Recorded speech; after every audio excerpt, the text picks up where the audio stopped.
wabarakatuh. Apa kabar Anandaku semua? Untuk kali ini kita bahas materi selanjutnya tentang persebaran flora dan fauna di dunia. Pada materi sebelumnya, Ananda sudah membahas tentang persebaran fauna yang ada di Indonesia. Dan sekarang kita bahas tentang persebaran fauna yang ada di wilayah dunia. Persebaran fauna di dunia tentu banyak faktor yang mempengaruhinya.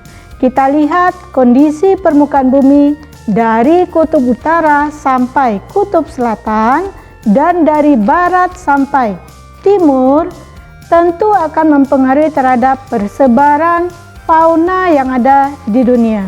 Dengan kondisi permukaan bumi dari kutub sampai ke wilayah tropis atau garis khatulistiwa, masing-masing memiliki iklim yang berbeda-beda.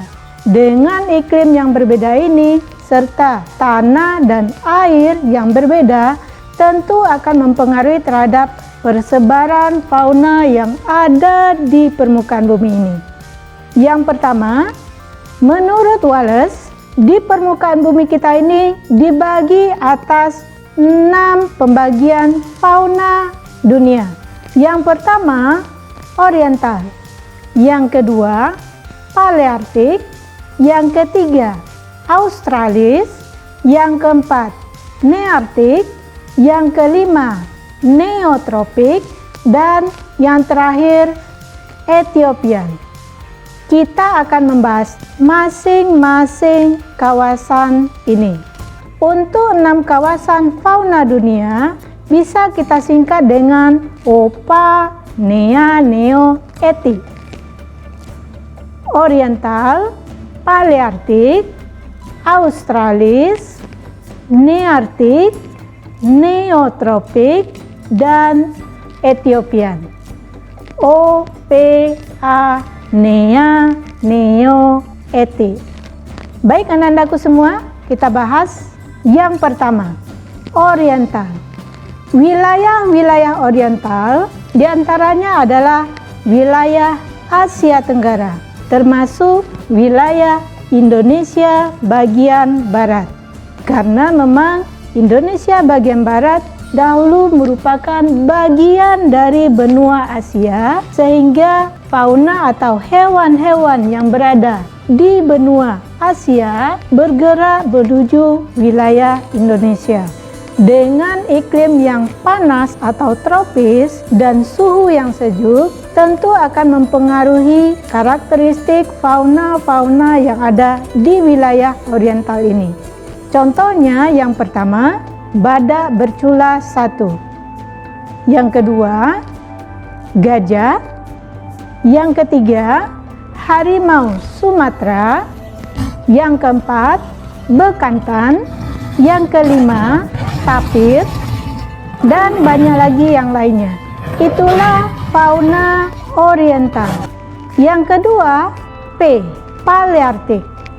Wilayah paleartik berada di wilayah Eurasia, Eropa, dan Asia, terutama wilayah kutub dan wilayah Asia bagian selatan. Itu adalah wilayah-wilayah persebaran fauna paleartik dengan kondisi iklimnya yang bervariasi dari sangat dingin sampai ke panas, tentu akan menyebabkan fauna di wilayah ini akan beraneka ragam. Contoh dari fauna paleartik, yang pertama dari wilayah kutub, adanya beruang kutub, penguin, atau rusa kutub. Kemudian turun ke wilayah bawahnya Cina, terkenal dengan panda. Dan di wilayah paleartik ini juga terdapat bison, landak, dan banyak lagi yang lainnya. Yang ketiga, kita lihat yaitu australis. Australis ini wilayahnya diantaranya adalah benua Australia, Selandia Baru, dan Indonesia bagian timur.